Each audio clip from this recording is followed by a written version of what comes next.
সময়টা ছিল 1976। আজ থেকে প্রায় 48 বছর আগে এক বিশ্ববিদ্যালয়ের অধ্যাপক শুধুমাত্র অধ্যয়নের জন্য একটি গবেষণা পরিকল্প চালু করেছিলেন, কিন্তু পরে এটা এইভাবে মোড় নেবে সে কোনোদিন চিন্তাও করেনি। 1983 সালের অক্টোবরে সেই গবেষণা পরিকল্পটি একটি স্বাধীন ব্যাংকে বদলে যায় এবং জাতীয় আইন দ্বারাও অনুমোদিত হয়। যেই ব্যক্তি এই প্রতিষ্ঠানটিকে চালু করেছিল এবং সেই ব্যাংকটি যৌথভাবে শান্তিতে নোবেল পুরস্কার পায়। হ্যাঁ, আপনারা ঠিকই ভাবতেছেন, আমরা কথা বলতেছি গ্রামীণ ব্যাংক নিয়ে এবং তার প্রতিষ্ঠাতা মোহাম্মদ ইউনুসকে নিয়ে। আজকের এই ভিডিওতে আমরা কথা বলবো মোহাম্মদ ইউনুস কিভাবে গ্রামীণ ব্যাংকে প্রতিষ্ঠা করেছিল এবং তারা কিভাবে যৌথভাবে শান্তিতে নোবেল পুরস্কার পায়। তাহলে শুরু করি আজকের এই ভিডিও। আমি আছি আপনাদের সাথে মিস্টার রায়, আর আপনারা দেখতেছেন মিস্ট অফ ইনফো।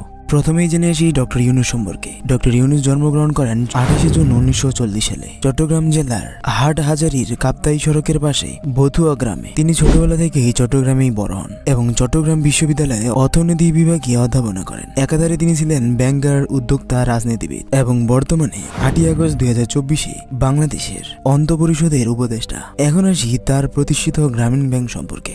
1974 বাংলাদেশ তখন দুর্ভিক্ষের মধ্য দিয়ে যাচ্ছিল, কারণ তখন সবেমাত্র দেশ স্বাধীন হয়েছে। দেশের অবস্থা সেই সময়ে তেমন ভালো ছিল না। ওই সময়ে দেশের অনেক মানুষ প্রায় নিঃস্ব হয়ে পড়েছিল। তাদের কাছে টাকা পয়সা তেমন ছিল না যে তারা একটি বিজনেস করতে পারে। আর সেই সময়ে শুধুমাত্র অন্যান্য ব্যাংকগুলো ধনী ব্যক্তিদের লোন দিত, আর দরিদ্র মানুষদের লোন পাওয়া সেই সময় অনেক কঠিন ছিল। তারা এক প্রকার বাধ্য হয়ে উচ্চ সুদে ঋণদাতাদের উপর নির্ভর ছিল। যেহেতু ডক্টর ইউনুস অর্থনৈতিক বিষয়ে অধ্যাপক ছিলেন চট্টগ্রাম বিশ্ববিদ্যালয়ে, তাই তিনি লক্ষ্য করলেন যে তিনি যেই বিষয়গুলো শিক্ষার্থীদের পড়াচ্ছেন সেই বিষয়গুলোর সাথে বাংলাদেশের অর্থনীতি তেমন মিল নেই। ডক্টর ইউনুস যখন বিশ্ববিদ্যালয়ে পড়াতেন সেই সময়ে তিনি জোবরা গ্রামে নিয়মিত যাতায়াত করতেন, আর সেখানকার মানুষদেরকে ছোট ছোট অনেকভাবেই উপকার করতেন। আর এই উপকার দিয়েই শুরু হয়েছিল মূলত গ্রামীণ ব্যাংকের যাত্রা। একটা সময়ে ডক্টর ইউনুস দেখলেন যে জোবরা গ্রামের মানুষের কাছে যদি টাকা থাকতো তাহলে তারা অনেক কিছুই করতে পারত। আর এই জন্য সে জোবরা গ্রামে ঋণগ্রস্ত 42 জনকে খুঁজে বের করে এবং সেই 42 জন মহাজনের কাছে প্রায় 856 টাকা ঋণ নিয়েছিল এবং ডক্টর ইউনুস তার নিজের পকেট থেকে মহাজনের কাছে ঋণ নেওয়া 856 টাকা পরিশোধ করে দেয় এবং তাদেরকেও কিছু টাকা দেয় যেন তারা সেই টাকা দিয়ে কিছু করতে পারে এবং তারা সেই টাকাটি তাদের প্রয়োজনে বিভিন্ন কাজে ব্যবহার করে।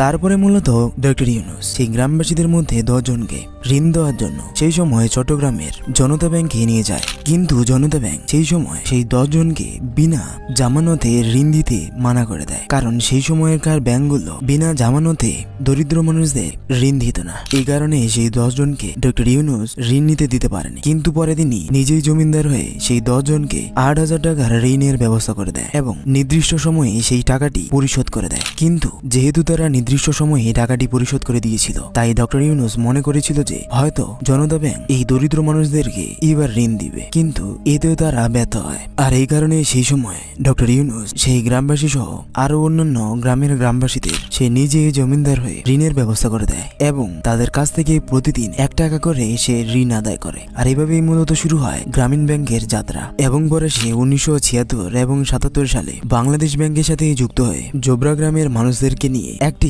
বিশেষ শাখা পরিকল্পনা করেন, আর এই শাখাটি হলো বর্তমানকার গ্রামীণ ব্যাংক। পরবর্তী 2-1 বছরের মধ্যে এই পরিকল্পনাটি অন্যান্য গ্রামেও প্রসারিত হয় এবং 1979 সালে আবারও বাংলাদেশ ব্যাংকের সহায়তায় একটি শাখা তৈরি করে, আর সেই শাখাটি বর্তমানকার গ্রামীণ ব্যাংক। তারপরে এই ছোট্ট শাখাটি আস্তে আস্তে করে পৃথিবীতে থাকে এবং টাঙ্গাইল, ঢাকা, চট্টগ্রাম, রংপুর, সিলেট সহ বিভিন্ন জেলায় ছড়িয়ে পড়ে। 2 অক্টোবর 1983 সালে বাংলাদেশ সরকারের আইনে এই পরিকল্পটিকে সম্পূর্ণভাবে গ্রামীণ ব্যাংকে রূপান্তর করা হয়। পরে শিকাগোর একটি কমিউনিটি ডেভেলপমেন্ট ব্যাংক ইউনুসকে ফোর্ড ফাউন্ডেশনের অনুদানের অধীনে অন্তর্ভুক্ত করতে সাহায্য করেছিলেন। এই ব্যাংকটি এই বিশ্বাসের সাথে প্রতিষ্ঠিত ছিল যে মানুষের অফুরন্ত সম্ভাবনা, সৃজনশীলতা, উদ্যোগ প্রকাশ করে সেই সব মানুষদের দারিদ্রতাকে দূর করতে সহায়তা করা। গ্রামীণ ব্যাংক শুরু থেকে সুবিধাবঞ্চিত লোকেদের ঋণ প্রদান করতেন এবং পরে দীর্ঘমেয়াদী ঋণের মাধ্যমে সেই মানুষেরা দীর্ঘমেয়াদী লোনের মাধ্যমে সেই ব্যাংকের ঋণটাকে পরিশোধ করত। তারপরে তারা আস্তে আস্তে চালু করে কিস্তি ব্যবস্থা, সাপ্তাহিক কিস্তি এবং দীর্ঘমেয়াদী লোনের। আরো একটি বড় সুবিধা ছিল যে তারা সেই লোনটিকে নিয়ে একদম স্বাধীনভাবে সেই লোনটিকে ব্যবহার করতে পারত এবং মোহাম্মদ ইউনুস সেই সকল ঋণদাতাদের সঞ্চয়কারী হতে উৎসাহ করেন, যাতে তারা স্থানীয় মূলধন অন্যদের কাছে নতুন ঋণে রূপান্তর করতে পারে। ফলে 1995 সালে গ্রামীণ ব্যাংক একটি নতুন পরিকল্পনা চালু করে, আর সেটা হলো আমানতকারী প্রথা। বা সঞ্চয়। আর এইভাবেই আস্তে আস্তে গ্রামীণ ব্যাংক অনেক বেশি জনপ্রিয় হতে শুরু করে। কিন্তু গ্রামীণ ব্যাংক যে শুধুমাত্র জনপ্রিয়তা অর্জন করেই যাচ্ছিল এমনটা নয়, তাদেরকে অনেক বিপদের সম্মুখীনও হতে হয়েছিল। 1998 সালে বন্যার পর ব্যাংকের ঋণ পরিশোধের হার অর্থনৈতিক বিভাগের সম্মুখীন হয়েছিল, কিন্তু আবারও পরবর্তী বছরগুলোতে এটি পুনরুদ্ধার হয়। 2005 সালের শুরুর দিকে ব্যাংক ঋণ দিতে পেরেছিল প্রায় $4.7 বিলিয়ন। আস্তে আস্তে 2005 সালের পর থেকে গ্রামীণ ব্যাংক আস্তে আস্তে সাফল্যতার স্বর্ণ শিখরে পৌঁছাতে শুরু করে।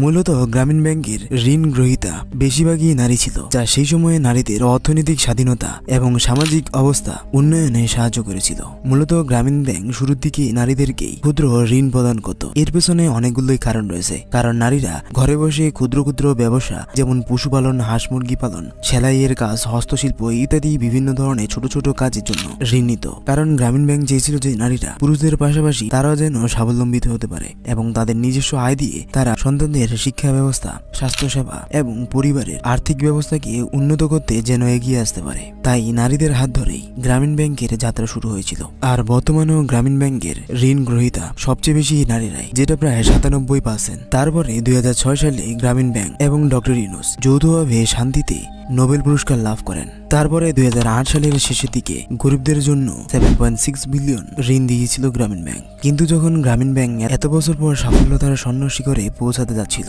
সেই সময় দুঃখের বিষয় হল 2011 সালে শেখ হাসিনা ডক্টর ইউনূসকে গ্রামীণ ব্যাংক থেকে পদত্যাগ করতে বাধ্য করে, এই বলে যে 72 বছর বয়সে তিনি এই পদের জন্য আইন সীমা অতিক্রম করেছে। এখন আসি বর্তমানে 2024-এ গ্রামীণ ব্যাংকের কি অবস্থা। গ্রামীণ ব্যাংকের শাখা বর্তমানে অনেক বৃদ্ধি পেয়েছে। বর্তমানে বাংলাদেশের 40টি জেনারেল অফিস, 240টি এরিয়া অফিস এবং 2568টি শাখা অফিস রয়েছে। সেখানে কর্মচারীর সংখ্যা প্রায় 22,895 জন। বর্তমানে এই ব্যাংকটি প্রায় 11 মিলিয়ন ঋণ গ্রহীতা সদস্যকে সেবা দিয়ে যাচ্ছে, যাদের মধ্যে 97% নারী। প্রতিষ্ঠা হওয়ার পর থেকে ব্যাংকটি প্রায় 38 বিলিয়নেরও বেশি ডলার ঋণ বিতরণ করেছে। 2024 সালে জুন পর্যন্ত ব্যাংকটির অবিত্ত ঋণের পরিমাণ প্রায় 1406.92 মিলিয়ন মার্কিন ডলার, যার মধ্যে ব্যাংকটির আমানত স্থিতি 23,198 কোটি টাকা এবং ঋণের পরিমাণ 14,840 কোটি টাকা, যা নির্দেশ করে যে আমানত আদায়ের জন্য যোগ্য ঋণের চেয়ে 1,211 কোটি টাকা বেশি।